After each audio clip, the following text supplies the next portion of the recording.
feel-good song, Debbie. Yes, the Such start a of the good day, song. yes. Yeah. So let's get Nice to the vibe. stories, guys, that have been trending this week. It's time for the trending topics.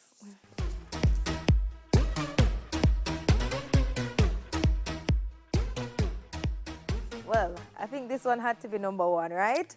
Proposed increase in bank fees causing outrage. Now, the island's two largest commercial banks announced new and increased fees to take effect between January and March 2022.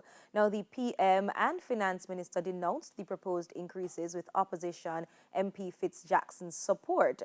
The Jamaica Bankers Association defended the move, saying local banks had suffered since the onset of the pandemic, but one bank has said, it will provide alternatives to the increase. Look here now, I don't even know where to start with this one, because even though one bank has already said that, it's revisiting this decision and providing alternatives, but if you really, really think about it, the most convenient way for you to access something as simple as your pay is through the bank, right? And when I go to the ATM, or if I have to use my card at the supermarket because it's a necessity, I'm not talking about things that are not necessary, it's a necessity, they still want to charge me to get my funds, and you want to increase that? Like, why? I really feel like they need to do better by us. And then on top of that, I don't know if persons remember that they've cut positions within these institutions since the onset of the pandemic. I saw that on social media as well. So, it's definitely going to put a strain on Jamaicans who can barely afford to find food weekly. You get what I say? I don't know. Listen, if I didn't know any better, and if most of us Jamaican people didn't know any better, we would take out all our money and put it back on our mattress. Bed, yes. However, we understand the reason why we would have chosen to put our monies in a bank, right? Because of some of the guarantees that were given to us and promises for security, etc.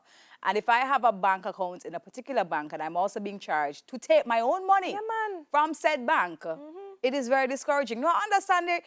One of the reasons I saw, listed is they're trying to get us to move to the digital economy and just to kind of focus everything online. But remember that there's a large part of our Jamaican people who are still not so savvy with online banking. Definitely. Or even just, even just to take money from the ATM. Just transfers, wire transfers, etc. So we can't be neglecting them. And so such a big jump as well. Like, that's a massive, that's a whole heap of money. If I only get a couple of money, if I only get like minimum wage per week. Yeah.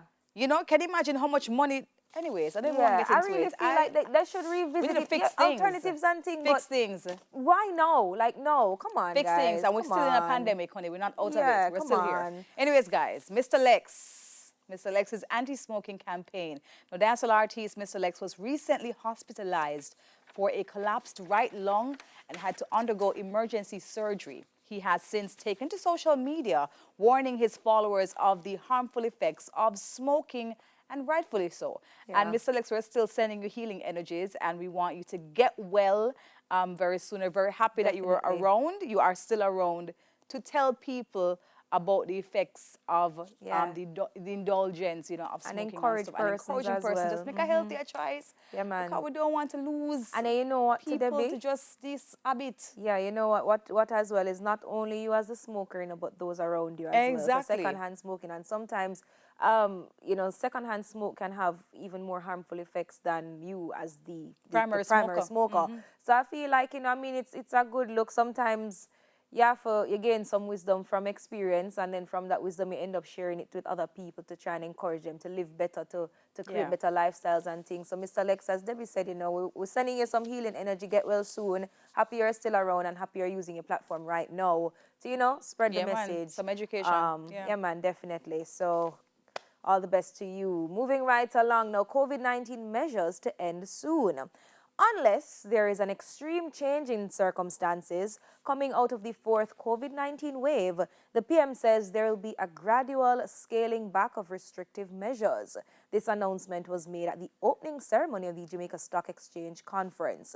Now, Prime Minister Holness went on to say that it is, no longer appropriate or necessary for the government to use measures such as lockdowns, as we cannot afford to have the measures impede our economic recovery. I mean, I think the bottom line of what he's trying to say is, look, we have given you the resources. We have provided you with so much information. You should take on some personal responsibility, not only for yourself, your loved ones as well, and those who you will be interacting with, and make the right decision. You know you're supposed to wear your mask. You know you're supposed to remain socially distant. You know you're supposed to, sanitize and wash your hands. There are so many vaccination sites right now.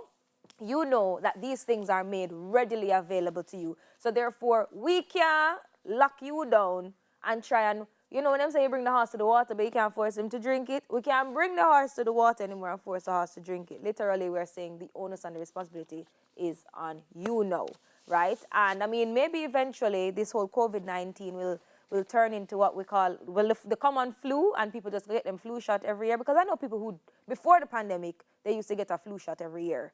Like every couple of months, you go get a flu shot just to boost up your immune system and that kind of thing. So maybe eventually it will turn to something like that. Yeah. I don't know. Yeah? Yeah. Everything Atalia said. No, it's true. I mean, there's nothing else left to say for sure. I mean, it's not sustainable to keep locking down the place. So yeah, man. we just have to Especially take up our in own personal entertainment, responsibility. Debbie. Absolutely. Yep. All right, guys. Well, some sad news. The voice of Hill and Gully, Kerry Robinson, has died. The man with the calm, confident voice behind the long-running television program Hill and Gully Ride, Kerry Fitzwilliam Robinson, has died. The journalist, author, and historian passed away in his sleep at his St. Andrew home on Thursday, January 27, at the age of 97. Long live the legend. Yep. So many of us grew up on this man's voice, him giving us information, backstories, telling the stories about our Jamaican people, finding them in the most remote parts of Jamaica.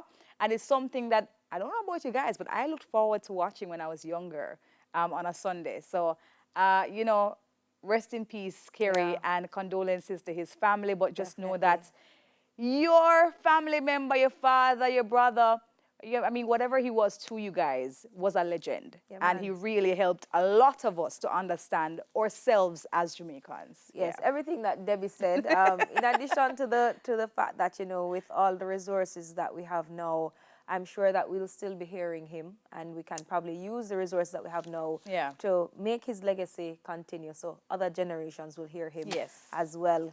And let's see what else we have for you. The 4-man bobsled team accredited and off to the Winter Olympics. Now, delays in receiving the Olympic passes for the Jamaica's 4-man bobsled team have now been resolved. The team's official accreditation was sent from Jamaica to the UK, but somehow got stuck at the Stansted Airport on Friday, January 21.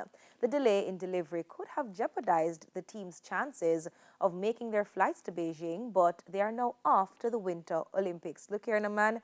Resilience is something else. Faith and prayer is something else. I would just have to say, go Team Jamaica, go, big up yourself. Congrats once again, and we are looking forward to just you representing. Yeah. It's been quite a while. 24 years? Feel the rhythm. Yes, since we've been feeling the rhythm, feeling the vibe, and we've had a 4-man bobsled team, represent Jamaica at the Winter Olympics. So look here, guys. Big up all the on yourself. best. I'm happy that worked out. Yes. And we're going to be here in the warmth cheering for you guys. Yes, and what is fear, Debbie, can be unfear. Yes, Amen. Stay warm in this process as much as possible. But anyways, guys, that's it for the trending topics. Yeah, whole heap of things more to come.